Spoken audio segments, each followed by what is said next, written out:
Welcome back to the channel, Watchdogs, where transparency is free, but apparently accountability is optional. Before we dive headfirst into this roller coaster of nonsense, do me a favor, hit that like button, subscribe to the channel, and ring that notification bell. You're gonna want front row seats for this one. Now in today's video, we're opening up another chapter of the Tyrel Cutchie story. The parts most people don't know about, and the parts others are terrified you'll find out. So let's rewind to August 8th, 2024. Verified dispatch logs, yes, verified, not barstool gossip, show Ryan Bustos as the second caller. He also just happens to be the first vehicle from the Springer Electric Co-op crew barreling eastbound down Maxwell Avenue toward I-25. Why the hurry? Well, rumor has it, lunchtime waits for no man, especially when your lunch spot of choice is called 911 Raton PD Central Dispatch. That's right. Bustos and crew phoned in a little story that sent Colfax County deputies flying into Maxwell. The claim? A man with a gun supposedly ran them off the road and exchanged a few words. But here's where it gets funnier than a government cover-up comedy sketch.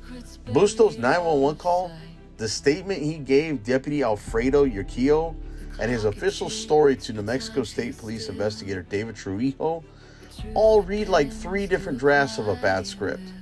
Each version just a little more polished, or should I say, more creative than the last. Today we're breaking down Ryan's own words, because nothing says credibility like a story that keeps shape-shifting under its own weight. And trust me, as this timeline builds out, you'll see the bigger picture, and it's uglier than a traffic stop in Texas. But for now, let's sit back, grab some popcorn, and hear exactly what Ryan claims went down that day. I think I want to go home. Yeah, I'm getting. I don't know if my phone's in there or not. I ain't coming back. 911, what is the location of your emergency? It's here in Maxwell, New Mexico. Okay, who am I speaking to? Ryan Bustos. Okay, what's going on, Mr. Bustos? We were just coming back from Elm Tree Road, and there was a guy that was driving real dangerously, and he stopped in front of us, and he jumped out of his truck and pulled the gun on us. Okay, who are you with? I'm with Springer Electric. Okay, do you have another coworker with you? I do. His name's Justin Bruns. Okay, how many work trucks do you guys have up there? We have 1, 2, 3, 4, 5 of them.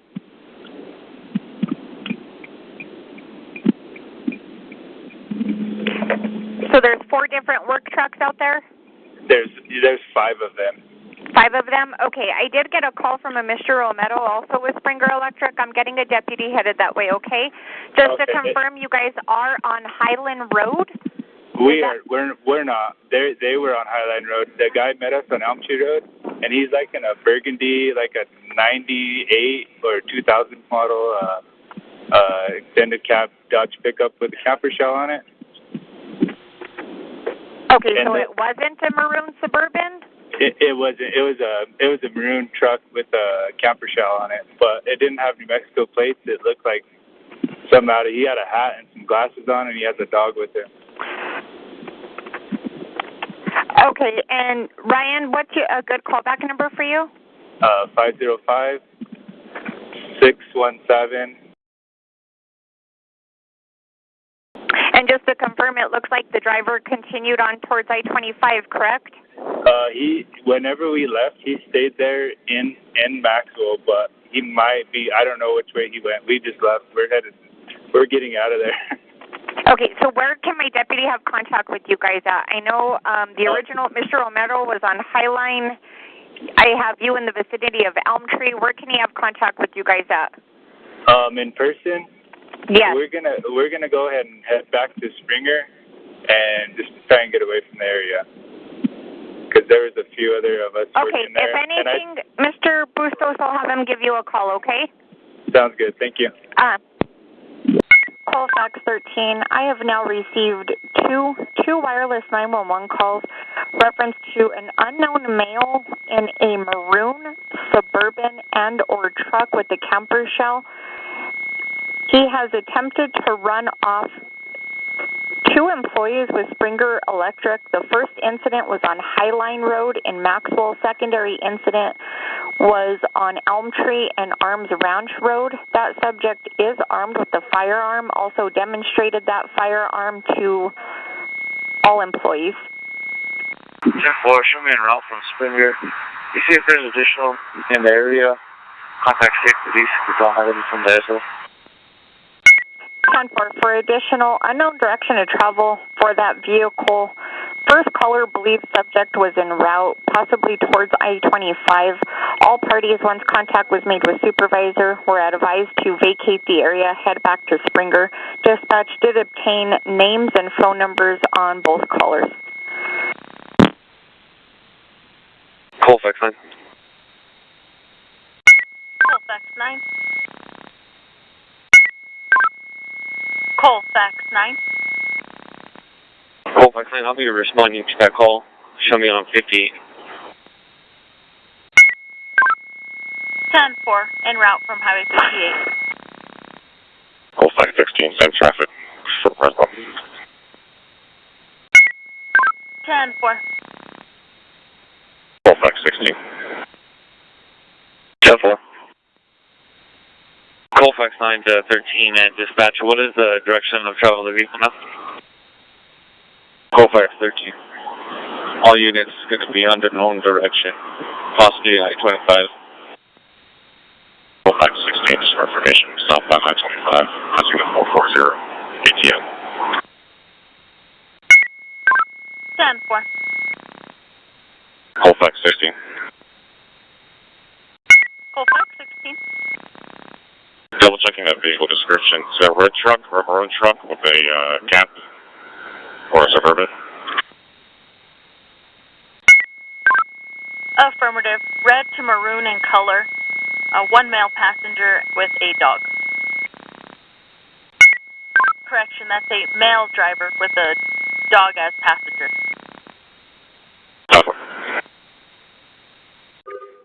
Central Dispatch, CB. They said I have a cap on. So, one reported it being a truck, the other reported being a Suburban. They believe that one that reported it being a truck says it has a camper shell.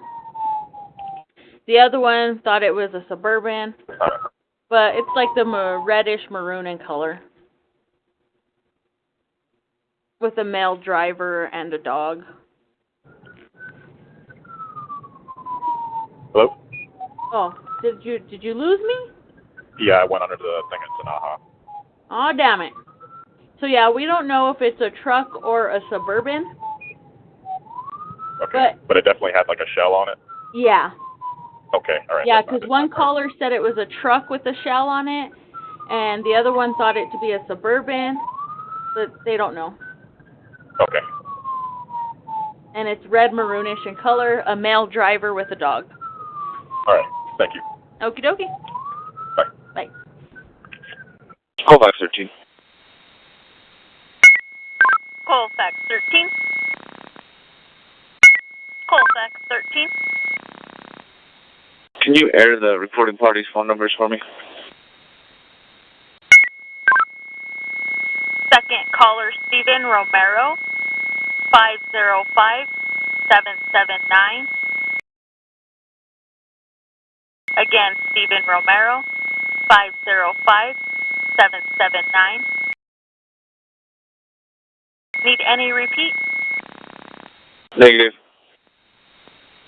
Thank you.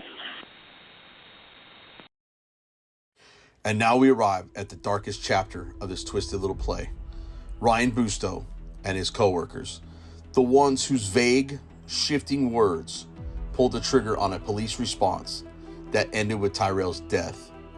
They made the call, they lit the match, and the fire burned a man's life away. And now comes the Whopper, a brand new, upgraded version of their story. Forget the thin details, forget the contradictions. This edition is bigger, flashier, and tailor-made to justify the unjustifiable. Because when you've already gotten someone killed, what's one more lie stacked on top of the last two? What's one more embellishment to smooth out the jagged edges of the truth? So here it is, the grand retelling, the attempt to rewrite reality with a straight face. Let's take a listen and see how far Ryan's tale has evolved from the original script. Shoot me at the intersection of I-25 and 58. I'll be watching both lanes of trouble.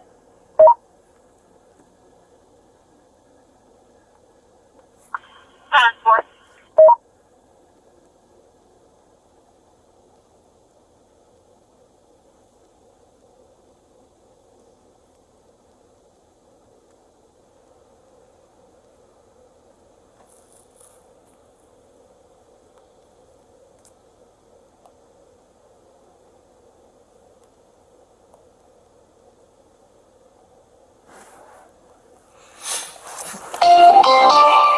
Your call cannot be completed at this time.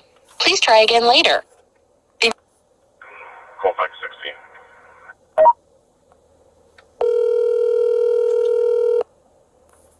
Call back 60. Hello? Hey, this is Ryan Bustos. That's perfect. This is... Hey, this is Deputy Akil with Colfax County Sheriff's Office. Hey, sir. Hey, what happened today? So we were coming off of Elm Tree Road, headed back into town, and there's that truck that you get the description of, and he just came hauling ass, like, in and out, and then he hit the ditch, and then... Where did he come out of? He came out of Elm Tree Road, like, just west of Maxwell, like the main drag on Maxwell Avenue, Yeah. and where it hits the dirt road right there. Right there, we were coming into town, headed east, and he just came around that corner and like swerved in and out of us. I don't know how fast he was going. He hit the ditch, came back into the road, and stopped in front of us, and jumped out and pulled the revolver on us, and then was telling us to get the truck rolling and to go get Sean to fix the truck or something. And so we just told him okay, and we just got the hell out of there. Okay, so Elm Tree Road, not the one coming off of 505, the one that's coming out of Maxwell. Yeah. Okay. And is there like any description of the man? Like, what was he wearing? Any He of was that? he was just wearing jeans. He was white. He had a hat. What color He had was the some hat? like I don't remember it. It was like a darker one. He had like some aviators on, and like a little stubble beard. Blue And jeans. it just was. White male. But, About how tall was he? I would say maybe 5'8", 5'10". 5'8". And he had like a dog with him. He had like a blue heeler, but that truck had like out of state plates. They were white, but I couldn't tell what it was. No, but like the that helps camper us. shells. White plates. What's that?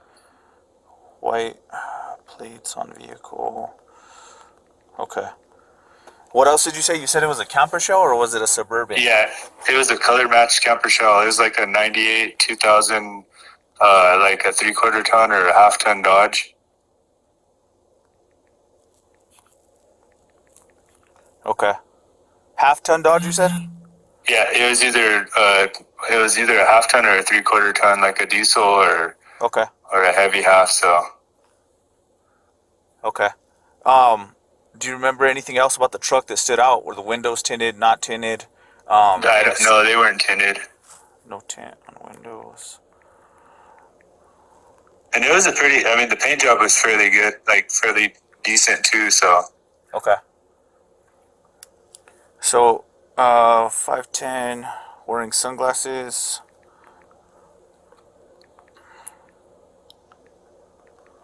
I knew he had like a silver revolver on him. I don't know what it was. And then he had a dog with him too. I think it was a blue heeler. And you said to tell that he told you to get Sean to pick up the truck? For Sean to fix the truck because he has a broken truck now or something after he freaking hit the ditch. So I don't know if he went towards Sean Mitchell's house over there. or not, but he mentioned Sean, so Okay. I don't know if Sean knows who he is or what. All right. So, did you see the shirt he had on or anything? I couldn't remember it, man. All I remember is him just like jumping out of the truck and pulling the gun on us and walking up to us. So Okay. About how old would you say he was? he maybe late 30s, 40s, somewhere in there. Late 30s, early 40s? Yeah. Okay. And then you said he had on a hat. What color was the hat? Yeah, I think it was gray, or it was a darker color. Darker color hat. Okay, so what I got from you is blue jeans, darker colored hat, white male, late 30s, early 40s, 5'10". How much would you say he weighs? Is he a thin build, bigger build? Yeah, he's real skinny. He's maybe 150, 160. Okay, wearing aviator sunglasses, white plates on vehicle, 98 to 2000 Dodge. No tint on the windows, a silver revolver, and he was telling Sean to fix the truck. Yeah. Okay, and were you the last one to meet with him, or did Stev meet with him too? No, yeah, Stev and them were about away from us, probably about like 100 or 200 yards behind us. And then they stopped there, and I told them to go out on the Highline Road. Okay. And then we were coming back into town, and that's where he confronted us. And Okay, so if I'm coming into Maxwell, I'll make a left and go out that way? so if you come into Maxwell off the interstate, Yeah. if you just go straight on that main drag right there going west, it's that way. And then so after we left, I seen him driving again, and it looked like, do you know where Sean Mitchell lives, where Yeah. the Pinion Tire's at? Yeah. It looked like he was headed that way. Okay. All right. Well, I appreciate it. We're going to try to find him. Are you guys going to be available? I'll probably have to follow up with you guys here in a little bit. Yeah, Okay. we're here in town in Springer, so. All right. Bueno. All right, thanks, man. Yep, later. Colfax 13 to all CCSO units. Vehicle is going to be a 98 to 2000 Dodge with a color matched maroon camper on it. It's going to be a 15 to a 2500 vehicle. No tint on the windows. White license plates on vehicle. Male is going to be wearing a dark color hat, blue jeans, in his 30s to early 40s, 5'8 to 5'10", thin build, possibly 150 to 160 pounds, wearing aviator sunglasses. Last seen headed towards Sean Mitchell's Pinion Tire in Maxwell.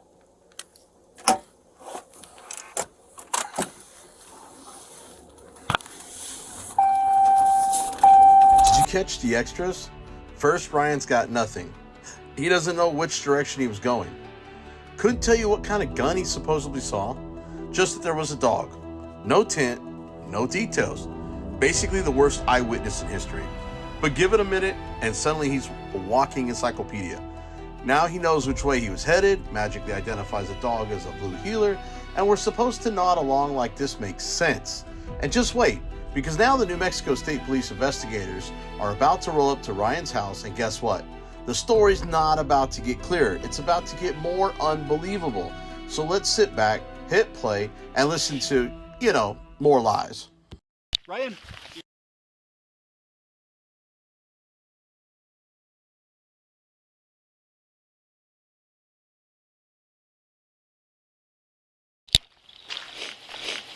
How's it going? Good. I'm Agent Vietnam, New Mexico State Police. Nice to meet you, sir. Nice to meet you too.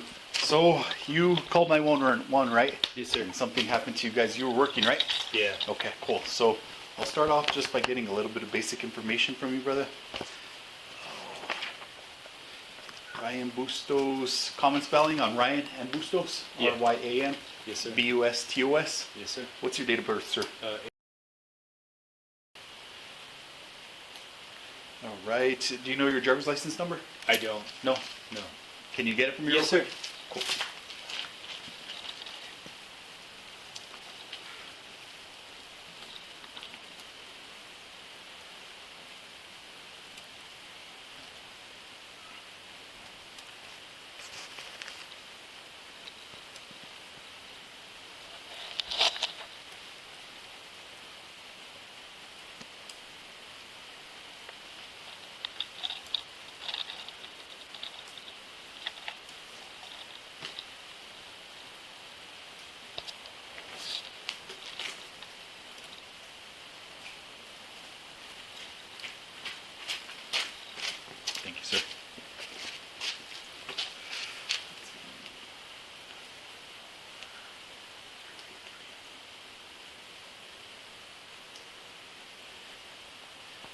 And you're employed with Springer Electric. Springer Electric? Do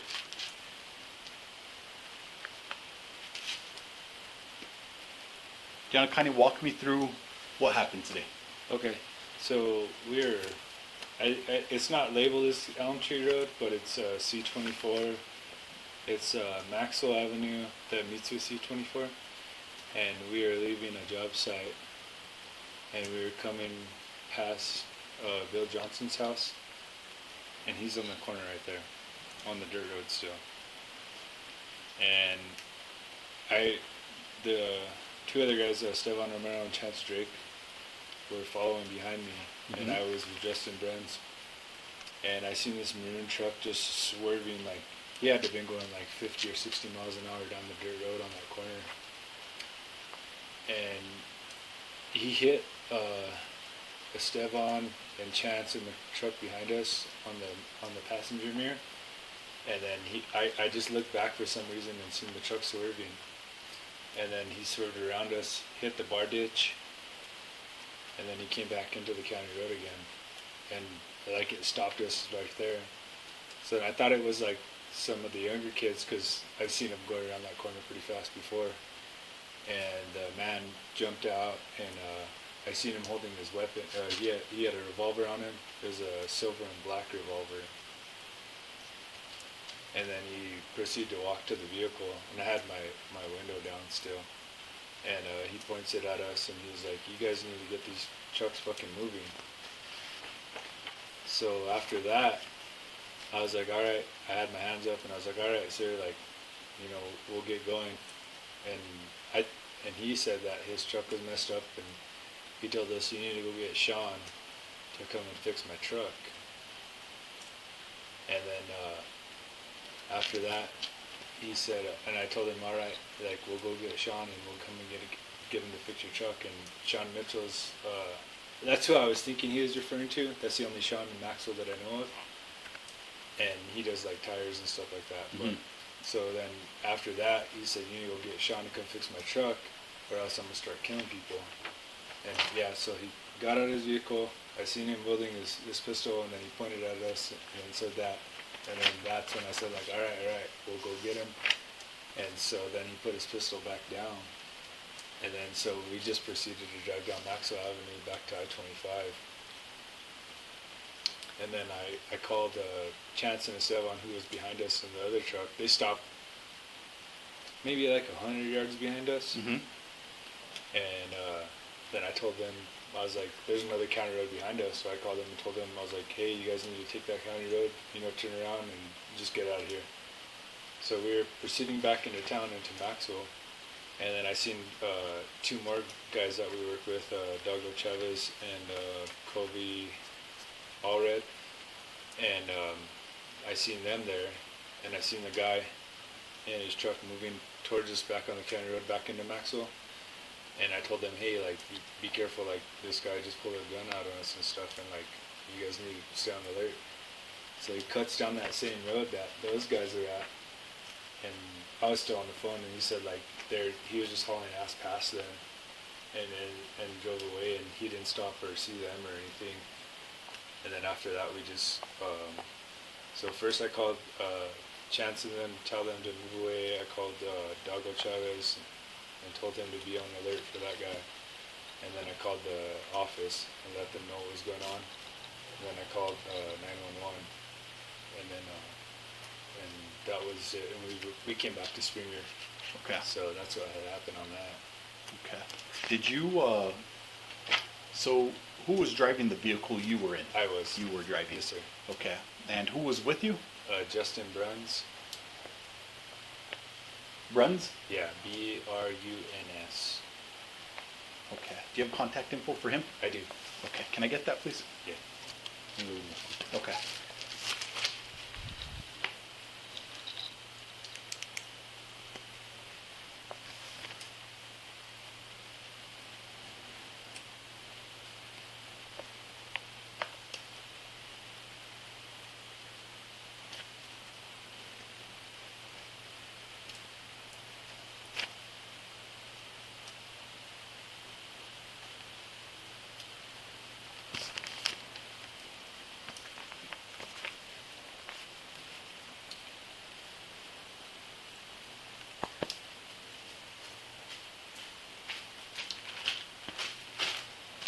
just find it there. 575 420 8411. Perfect. Okay, and no one else was in the vehicle with you? No, it was just us two. Okay. Steven Romero, did he witness it, or he called the cops, or how did he get involved? Yeah, so he was in the vehicle with Chance Drake. Chance Drake was the driver. Esteban Romero was the passenger, and they were behind us about 100 yards or so. Okay, and they're the ones that got struck by the guy. Yeah. The vehicle got struck by the guy. The passenger rear view mirror. Okay, did someone eventually go take a crash report for that? No. No one took a crash report for that? No, we just got out of there. Okay. I told them just to leave from there and just get out of there. Was there damage to their vehicle? To their vehicle? Yeah. I have no idea. Okay. Yeah. Okay, so you said this occurred on C24 in Maxwell? Yeah. Like right?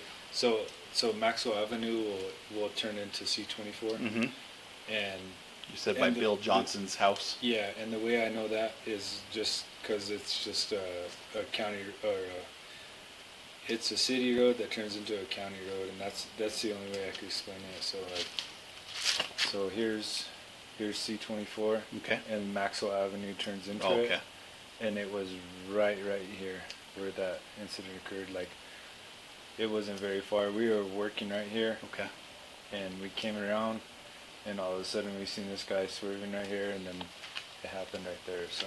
Okay. Was he driving towards you guys, or? He was driving behind us. He was driving behind you guys, Yeah. so like eventually going to pass you guys. Yep. Okay. And we were going like 25, 30 miles an hour, and he just comes swerving, and I seen him, like I thought he was gonna get it back, and he just lost it, hit the bar ditch. It looked like the vehicle was gonna roll over, and it came back, and then came back into the center of that county road, right in front of us, and then that's when he jumped out. And he had a dog with him. It was like a blue heeler. Okay. Was there any other passengers in that vehicle? No. Just him? Just him. Okay. And what kind of vehicle was it? It would have been a 98 to 2002 Dodge Ram. It was either a 3/4 ton. It was a diesel truck, but it was color matched, maroon, and the camper shell was color matched as well, and it had like stock tires and stock rims. And no tinted windows. No tinted windows? Yeah. But you saw a dog? I did. Okay. The dog would have been inside the cab or in the camper? So it jumped out with him out of the cab, so it would have been in the cab. Okay, would have been in the cab. Yeah. Okay. When he got out of the vehicle, did you guys stop on the roadway at that point? So, yeah, the truck, like, once it hit the bar ditch, it bailed off right in front of us, so we stopped there. Okay. And then, like, my first instinct was, I thought it was one of the younger kids from high school or something that had just lost control or something. So I stopped and I was like, well, like, are they okay? And immediately the guy just jumps out, and you can see him he was just walking towards us with his pistol like that, and he came up to my window, like right next to it, like 3 feet away, and was just holding it there. And then he put it down, and then just started, So he walked up to the driver's side of the vehicle? Yes, sir. Okay.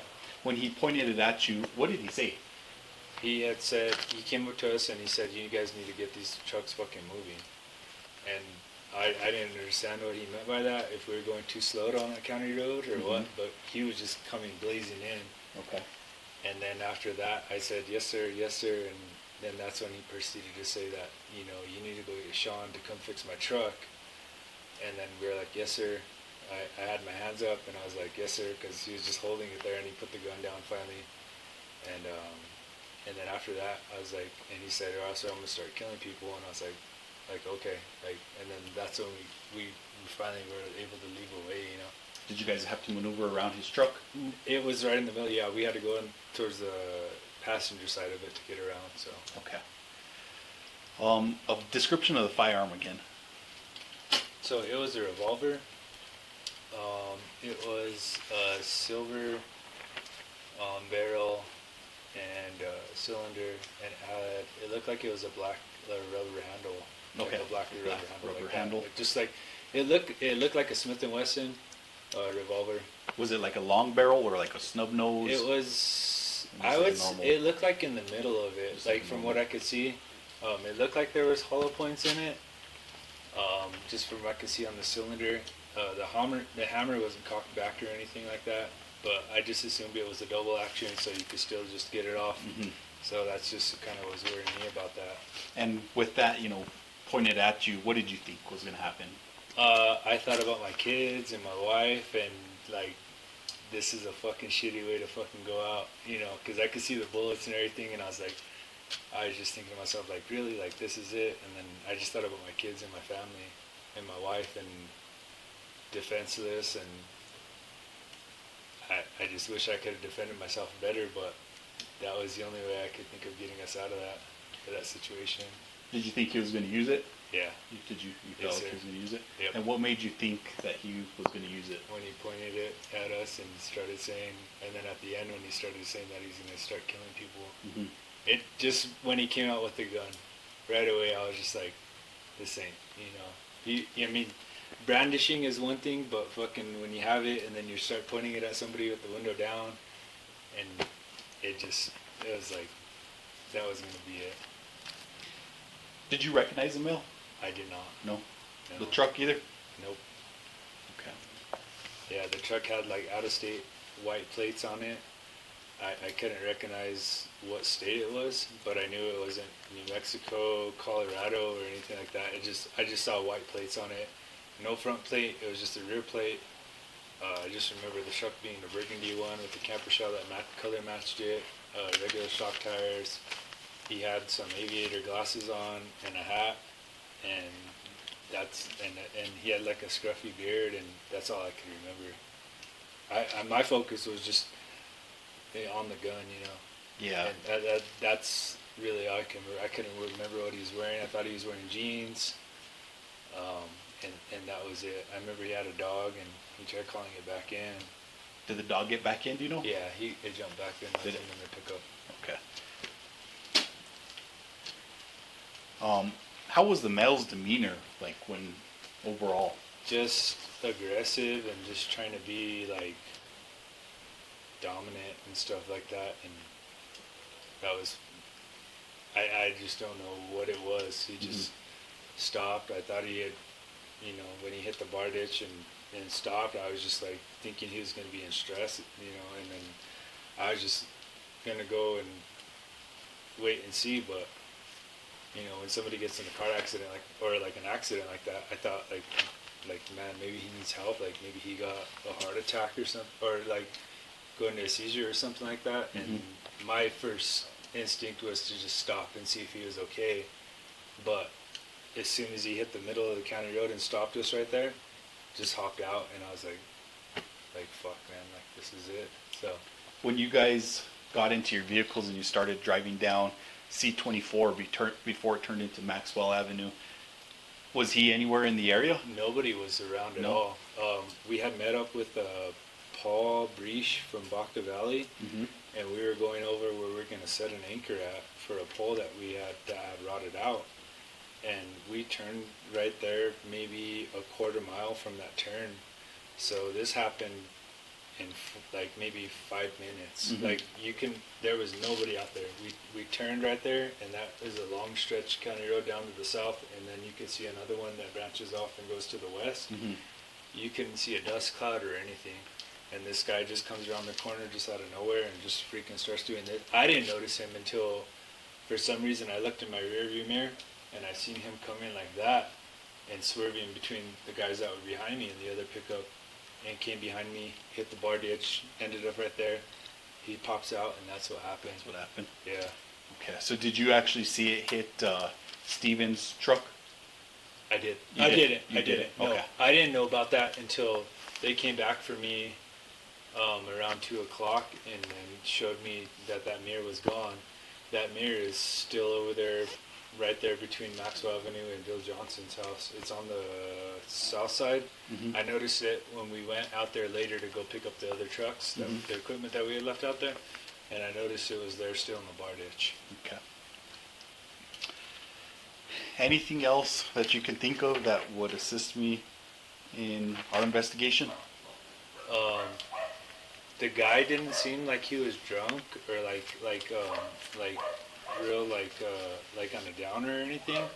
He just seemed like he was just real I don't know if he was on anything or anything, but he just seemed like he was just like, didn't have a care. He was just out like to do something, you know? Like when somebody has a demeanor that their time is up or something, it just seemed like that's what it was.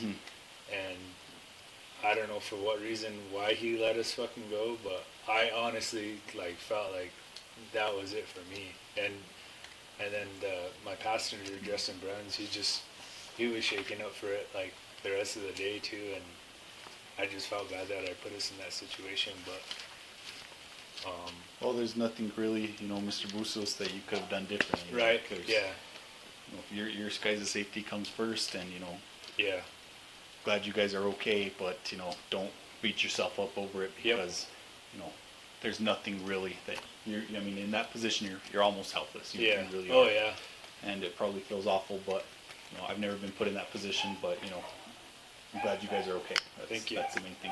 Yeah, I felt like I wish we could have defended ourselves somehow, but when you're going against a firearm like that, it's just like, if you don't have something to go back against it, a firearm, you don't have a position to freaking do anything but agree and do with what the guy says. Exactly, and I mean, you don't want to aggravate him any more than what he is too, and you know, I mean, without, you know, some kind of special training, I mean, you're sitting in a vehicle. Both of you are sitting in a vehicle. The guy's outside of his vehicle. He's mobile. You know, tons of things could have gone wrong, you know, and thank God they didn't. But and we see car accidents and people stranded all the time in our you know, our job. And most of the people we know, and we get out and lend them a hand, you know, they get a flat tire, we help them out. They have towing issues, they need us to tow them in, you know. That's our demeanor, you know, is to help them out because they're the ones that pay our bills or pay our paycheck, and you know, that's the only thing I could say. But just something like this just was like, I guess my head space was in that region to where I can help this person out that maybe lost control, and it ended up not being that way. So how many times did he point the firearm at you? Just once. He was wielding it when he got out of his vehicle, came up to us and pointed it at me. My window was down, and then when we started talking, he put it down. How much time do you think elapsed from the point where he got out of his vehicle and he pointed it at you till everything diffused? At least 5 seconds, 10 seconds. Okay. That's why I thought, that's when it went through my head that, you know, this is it. Like, there's no, you guys pointing a weapon at you, like, all he has to do is pull that trigger. And it wasn't a single action revolver. It was a double action revolver. So, and I just felt like there was nothing I could do about that. And I was like, this is it. And you said he mentioned something about go get Sean Mitchell? He said to go get Sean. Okay, Sean. And the only guy I can reference in Maxwell was Sean Mitchell, because that's the only guy that I know that does tires, does towing and stuff like that. Okay. That's the only reference I had to thinking that was Sean Mitchell. Okay. Do you guys have a Sean that works with you? No. No? Okay. Yes, sir. Okay. Do you know if Justin Bruns is local here in Springer? He is not. He just moved here from Roswell about, I want to say he's been working with us for about 4 or 5 months or something like that. I haven't kept track of it, but he's a new hire. Where's he staying? Where does he stay? He's staying just down on Prospect, maybe about 1, 2, 3, 4 houses down from me. On Prospect? Yeah, okay. on the west side. Okay. I will give him a call and I will follow up with him. Do you have any questions for me, sir? I do not. Okay. The only thing is I did see some stuff happening over there by the Hoxie intersection. Okay. Didn't know if you were able to give me any information on that. So there is an incident that we're investigating right now. New Mexico State Police is investigating an officer-involved shooting that occurred. At this point, it's still preliminary, and that's really all the details I have at this time. Okay. We're just trying to follow up on the beginning stages of things right now. Okay. So that's you know, all I can give right now at this time. Okay. All right. I just wanted to know for my safety and my family's safety. Yeah, I mean, at this time, you guys have nothing to worry about. Okay. So sounds good. All right. Thank you, sir. Thank you, sir. You take care, okay? Glad you guys are safe. Thank you. And just like that, folks, we've gone from a vague campfire story to a full-blown fairy tale, complete with a Smith & Wesson 357 Magnum, hollow point bullets, a heroic blue healer, and some kind of magical fishtail maneuver straight out of a Fast and Furious blooper reel. Sprinkle in a few fabricated cameos about Sean Mitchell and the Pinion Tire Shop, and we've officially got ourselves a bedtime story for liars. Oh, and let's not forget Ryan's grand finale, claiming he went back to the scene and saw a knocked off mirror, yet somehow there's no accident report, no police photos, no proof whatsoever that any of this even happened. What a shocker. Honestly, I don't buy it.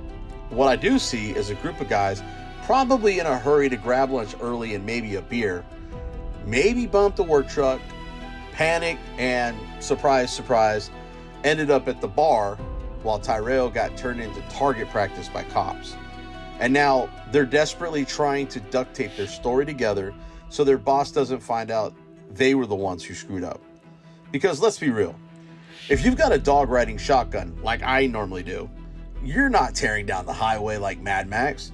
You're driving like Miss Daisy. But when young guys with company trucks and time to kill get careless, well, things get messy. And instead of owning up, they're spinning yarns thicker than a fishing net. So here's where we'll pause for now. The next video, we'll go through those other statements one by one. Until then, hit that like button, smash subscribe, ring the notification bell, drop a donation using the links below, and if you're feeling bold, become a member of the channel. Remember, sunlight is still the best disinfectant. I'm BZWATCHDOG, and I'll see you in the next video.